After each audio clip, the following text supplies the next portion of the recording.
Radhe Radhe everyone, welcome back to my channel. সবাই কেমন আছো? আশা করি তোমরা সবাই ভীষণ ভালো আছো। আমিও মোটামুটি ভালো আছি। আজকে হচ্ছে 23শে এপ্রিল, মঙ্গলবার। এখন বাজে প্রায় 10টা সাড়ে 10টার মতো। 9টার দিকে ঘুম থেকে উঠে উঠোন ঘর ঝাঁট দিয়ে স্নান পুজো কমপ্লিট হয়ে গেছে। এখন একটুখানি রেডি হয়ে নিচ্ছি, যাব হচ্ছে হনুমান মন্দিরে, কারণ আজকে হচ্ছে হনুমান জয়ন্তী। সবাইকে জানাই শুভ হনুমান জয়ন্তীর আন্তরিক প্রীতি ও শুভেচ্ছা। বাইরে যে পরিমাণ গরম পড়েছে আর যে পরিমাণ রৌদ্র, ভোরে ভোরে যদি সানস্ক্রিন না লাগানো যায় তাহলে তো মুখ চোখ এমনিই পুড়ে যাবে, আর আমি দেখতে এমনিই কালো, নাহলে আরও কালো হয়ে যাব। তো দেখো এখানে হালকাভাবে মেকআপ করে নিচ্ছে। আমার মেকআপ বলতে আগেই তোমাদেরকে বলেছি, একটুখানি কাজল, একটুখানি লিপস্টিক আর একটুখানি আইব্রোটা সেট করলে আমার মেকআপ হয়ে যায়। বেশি কিছু দরকার পড়ে না আমার সাজতে। যখন শাড়ি পরি তখনই একটুখানি মেকআপ করার চেষ্টা করি, কিন্তু নর্মাল দিনে প্লেনভাবে বেরোতেই আমি বেশি ভালোবাসি। কালকে থেকেই জানো তো মনটা একদম ছটফট করছে। মনটা বলছে যে হনুমান মন্দিরে গিয়ে পুজো দেবো, কিন্তু সেভাবে সাহস করে উঠতে পারিনি। আমি যেহেতু 12 মাসের 13 পার্বণের টুকটাক পার্বণগুলো মেনে থাকি, সে কারণে আমার প্রচুর পরিমাণ উপোস করা হয়ে যাচ্ছে। তো সেই কারণে মা আমাকে বলে যে অতিরিক্ত উপোস করলে শরীরটা খারাপ হয়ে যাবে, আগে শরীর দেখবে তারপরে উপোস করবে। তো মাকে বলার সাহস পাচ্ছিলাম না। তো কালকে হঠাৎ করে রিলস ভিডিও দেখতে দেখতে সব ভিডিওর মধ্যে খালি হনুমানজির ভিডিওটা আসছে। আমি মাকে হুট করেই রাত্রিবেলা বললাম, মা আমি যাব পুজো দিতে। মা তখন বললো ঠিক আছে যাও। তো রাতারাতি জামার যে কোটটা পরেছি সেটা আমি ধুয়ে দিয়েছিলাম, আমার ধোয়া ছিল না। আর এই গরমে হালকা পাতলা জামা পরতে আমি বেশি ভালোবাসি। তো দেখো তোমাদের সাথে কথা বলতে বলতে আমি হালকাভাবে রেডি হয়ে নিয়েছি। আর এখানে আমার ঠাকুর দর্শন তোমাদেরকে করিয়ে দিচ্ছি। আজকে ঠাকুরকে ড্রাই ফ্রুট দিয়ে পুজো দিয়েছিলাম। এক ঘায়া নকুনদানা, বাতাসা, ফল মিষ্টি খেতে খেতে ঠাকুরের মুখ ধরে গেছে, তাই ভাবলাম আজকে তোমাদেরকে ড্রাই ফ্রুট দিয়ে আমি পুজো দেবো, মানে ঠাকুরকে। তো ড্রাই ফ্রুট দিয়ে পুজো দিয়েছি। তো এখানে আমি রীতিমতো কেষ্টপুর বাস স্ট্যান্ডে এসে মিনি ডোরে উঠে পড়েছি। দেখো প্রচণ্ড গরম পড়েছে গাইজ আজকে। তো বরাবরই আমি সামনের সিটে বসতে বেশি ভালোবাসি, কারণ সামনের সিটে বসলে নামতে সুবিধা হয়। 5 থেকে 6 মিনিট গাড়িতে বসার পর এখানে গাড়ি ছেড়ে দিয়েছে। আর রীতিমতো আমি বিহার মোড়ে পৌঁছে গণিতেই মিষ্টান্ন ভাণ্ডারে ঢুকে গেছি হনুমানজির জন্য লাড্ডু নেব বলে। তো দেখো এখান থেকে আমি লাড্ডু নিয়ে নিচ্ছি। শুধুই লাড্ডু নিয়েছি, আর ফুল বেলপাতা যাবতীয় যা যা লাগে ওগুলো বাড়ির থেকে কিছুই তুলে আনতে পারিনি, ভেবেছি কিনে নেব। জানো তো আমার ফোনটা হাতের থেকে পড়ার কারণে আমার ফোনটা অনেকটা প্রবলেম দিচ্ছে, সে কারণে ছোট্ট ছোট্ট ক্লিপই আমি তোমাদের সাথে শেয়ার করছি। আর এটাই হয়তো আমার ফোনের লাস্ট ভিডিও, তারপরে ফোন যাবে ডক্টরের কাছে, মানে হচ্ছে কেয়ারে যাবে, মানে কালকে কেয়ারে পাঠাবো। জানি না এই ভিডিওটা আমি কবে আপলোড করব, ফোনটা ঠিক হয়ে আসার পর আশা করি আমি আপলোড করব। তো ভিডিওটা নিতে পেরেছি, তারপরে ফোনটা নষ্ট হয়ে গেছে। আমি এখন বসে বসে ভয়েস ওভার দিচ্ছি, কিন্তু ক্যামেরাটা আমার প্রচণ্ড খারাপ হয়ে গেছে বলতে পারো। ফুলের দোকান থেকে সব কিছু কিনে নেওয়ার পর এখানে দেখো একটা র্যালি বেরিয়েছিল, ছোট্ট একটা ক্লিপ তোমাদের সাথে শেয়ার করলাম।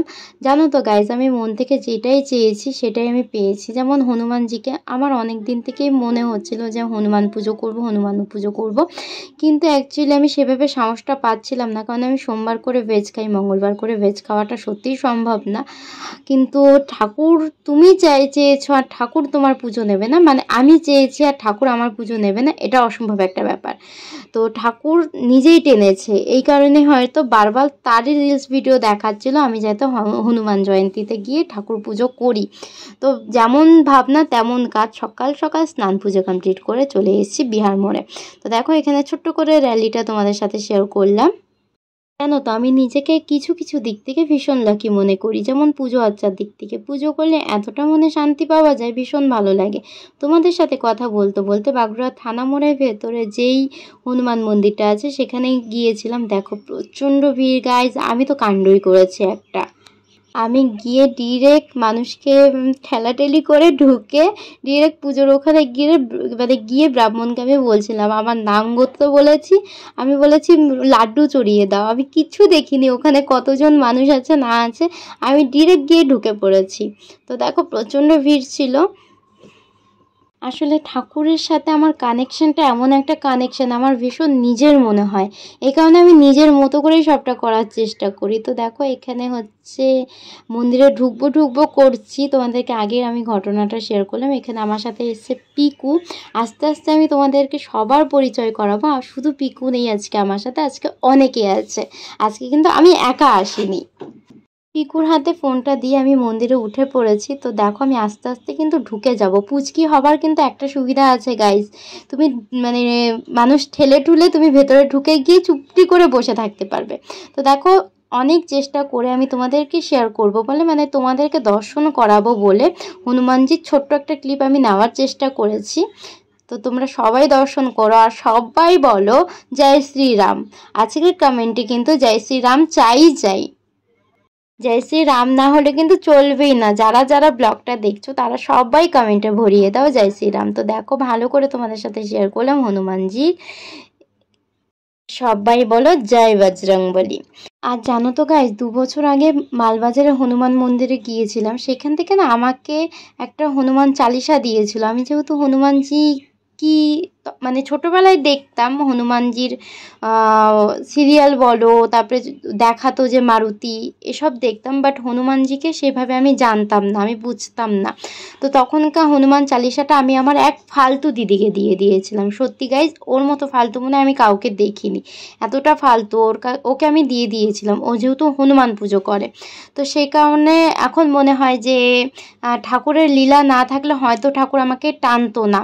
সে 2 বছর আগেই চেয়েছিল, বাট 2 বছর পরে এসে আমি পূরণ করতে পারলাম। মনটা টেনেছে বলেই মানে সরি গাইজ, আসতে পেরেছি। মন না টানলে কিন্তু আসাটা সম্ভব হতো না। তারপরে আমরা ওখানে জয় শ্রীরাম একটুখানি চিলাচিলি করে টোটোতে উঠে পড়েছি, যাচ্ছি আমরা সবাই মিলে তলায়। ওখানে বড় একটা বজরংবলীর মূর্তি আছে, প্লাস হচ্ছে একটা শিব মন্দির আছে। আমি একটা জিনিস দেখেছি গাইজ, যখন আমি বাড়ি থেকে বেরোই না পুজো টুজোর নাম নিয়ে, সেদিন সারাটা দিন আমার মন্দিরেই কাটে। ফয়জানের ব্লগটা যারা দেখোনি তারা দেখতে পারো কি, আশা করি তোমাদের ভালো লাগবে। যেহেতু অনেকটা রাস্তা এসেছি, সেই কারণে প্রথমেই এসে কুয়োর থেকে জল তুলে আমরা এখানে পা ধুয়ে নিচ্ছি সবাই মিলে। তো পুরো জায়গাটা তোমাদেরকে একটা বুনু ঘুরিয়ে দেখালো। আজকে কিন্তু ক্যামেরাম্যান অনেকগুলো ছিল, শুধু আমি একা ছিলাম না। তো দেখো এখানে হেঁটে হেঁটে হনুমানজিকে প্রণাম করব। প্রথমেই যেহেতু লাড্ডু চুরিয়ে এসেছি, তাই এখানে কিছু নিয়ে আসিনি, এখানে শুধু দর্শন আর প্রণাম করতে এসেছি আমরা সবাই মিলে। কে কে নর্থ বেঙ্গল থেকে ব্লগটা দেখছো সবাই আমাকে কমেন্টে জানিও, আমার ভীষণ ভালো লাগবে। তো দেখো এখানে মোটামুটি ফটো ক্লিক করা হচ্ছে, ভিডিও ক্লিক করা হচ্ছে। দেখো গাইস, আমরা যারা ফটো ভিডিও ক্লিক করি না তাদেরকে হয়তো অনেকে ন্যাকা বলে। আমরা যে সময়টা পার করে যাচ্ছি সেই সময়টা কিন্তু আমরা আর কোনোদিনও খুঁজে পাবো না। ফোন ইউজ করার মানে হয় অনেকে অনেকভাবে চালায়, বাট আমার কাছে কিছু ফটো ভিডিও নিয়ে যদি আমরা স্মৃতিগুলোকে ক্যাপচার করে রাখতে পারি, তাহলে পরবর্তীতে নিজেরাও দেখতে পারবো, অনেক মানুষকে দেখাতেও পারবো। এই কারণে আমরা ফটো ভিডিও ক্লিক করে থাকি। এখানে যে দাদু আমাকে মানে তিলক পরাচ্ছে, সেই দাদু বললো আসো তোমাদের সবাইকে তিলক পরিয়ে দিই। সে মানে শুনে আমরা না করিনি। আমি যে মানে চন্দনের টিপটা পরেছিলাম তার উপর দিয়ে আমাকে মহাদেবের তিলক পরিয়ে দিচ্ছে। তো গাইজ দেখো কি সুন্দরভাবে পরিয়ে দিয়েছে। আর জানো, যখন তিলকটা দেওয়া হয়েছে না, মাথার মধ্যে একদম শান্ত হয়ে গেছে, মাথাটা শীতল হয়ে গেছে, পুরো ঠান্ডা হয়ে গেছে। এতটা ভালো লাগে আমার না, অসম্ভব ভালো লাগে গাইজ, অসম্ভব মানে অসম্ভব ভালো লাগে। সারা দিন যদি আমাকে মন্দিরে থাকতে বলা হয়, আমি সারা দিনই মন্দিরে থাকবো। এতটা প্রিয় ঠাকুর আমার। আর আমিও ঠাকুরের কাছে অনেকটা প্রিয়। তা না হলে কি বারবার ঠাকুরের কাছে ছুটে যেতাম। এখানে মোটামুটি সবার তিলক পরা হয়ে গেছে। তো দেখো এখানে আমরা প্রায় ধরো 6জনের মতো এসছি। গায়ে সত্যি বলতে গেলে আজকের দিনটা অসম্ভব ভালো কেটেছে। সারাদিন না খেয়েছিলাম, তাও কিন্তু কোনো কিছু মনে হয়নি। আর জানো তো, যেদিন আমার সারাদিন না খাওয়া থাকে সেদিন সারাটা দিনই না খাওয়া থাকে, বাড়ি এসে কিছু একটা খেতে হয়। আর উপোস ভেঙেছিলাম হচ্ছে শুধু জল আর প্রাণলিচি দিয়েছিল, ওখান থেকে প্রাণলিচি খেয়েছিলাম। কি বলেছি না বলেছি কোনো কিছুর ভয়েস আসছে না, সে কারণে লাস্টে আমি ভয়েস ওভার দিচ্ছি। এখানে দেখো একজন ফটো ক্লিক করছে, সবাই ফটো ভিডিও ক্লিক করছে, আর আমরা আমাদের মতো মজা করছি। ওখানে অনেকক্ষণ থাকার পর এখন হচ্ছে বাড়ি ফেরার সময়। তো সবাই মিলে এখন বাড়ি ফিরবো। তো দেখো এমএম তলায় সাইডটা কিন্তু পুরোটাই নদী আছে, বেশ মানে সুন্দর একটা ঝর্ণার মতো জল যায়, আর বেশ বড় বড় কিন্তু পাথর আছে। তো ছোট্ট একটা ক্লিপ তোমাদের সাথে শেয়ার করে দিলাম। দেখো গাইস, যেখানে পাগলামো করার বাচ্চামো করার সেই সুযোগটা কিন্তু আমি কোনোদিনও হাতছাড়া করি না। এখানে একটা দোলনা ছিল, দোলনাটার মধ্যে হচ্ছে আমাকে ঝুলতে হবে, যে কোনো মূল্যে আমাকে ঝুলতে হবে। হ্যাঁ, যদিও এটার কোনো মূল্য লাগেনি, এখানে আমি ঝুলছি। দেখো আমার না বেশ ভালো লাগে, মাইন্ডটা অনেকটা ক্লিয়ার হয়। সারাটা দিন যেহেতু বাড়িতে থাকি, মাঝে মধ্যে যখন সবার সাথে দেখা হয়, কথা হয়, আমার ভীষণই ভালো লাগে। যাওয়ার সময় জানো তো দেখে গেছিলাম এই ফলগুলো, কি ফল বলো তো, রয়্যাল বলে এগুলোকে। তো যাবার সময় ভেবে রেখেছিলাম যে এখান থেকে চুরি করব। হ্যাঁ গাইজ, বাড়িটাতে কেউ ছিল না, আমরা চুরি করেছি এখান থেকে রয়্যাল ফলগুলো, অনেকগুলো চুরি করেছিলাম। এখানে আমি আর পিকু লাঠি দিয়ে প্রথমে বাড়ি দিচ্ছিল, তারপর আমি পিকুকে বললাম লাঠি দিয়ে বাড়ি দিলে কুড়োতে অনেকটা টাইম চলে যাবে, তুই এক কাজ কর, একটা ডাল টেনে ধর, আমি টুকটুক করে থোকা করে ফলগুলো পেরে নিই। তো ওখানে দেখো আমি কুড়োচ্ছিলাম কিছুটা, আর ওখানে পিকু হচ্ছে ডালটা টেনে ধরেছে, আর আমি তখন গিয়ে একদম থোকা করে তুলে নিয়েছি। এগুলো কিন্তু টক বেশ ভালো লাগে খেতে। কারা কারা চিনো অবশ্যই কমেন্টে জানিও।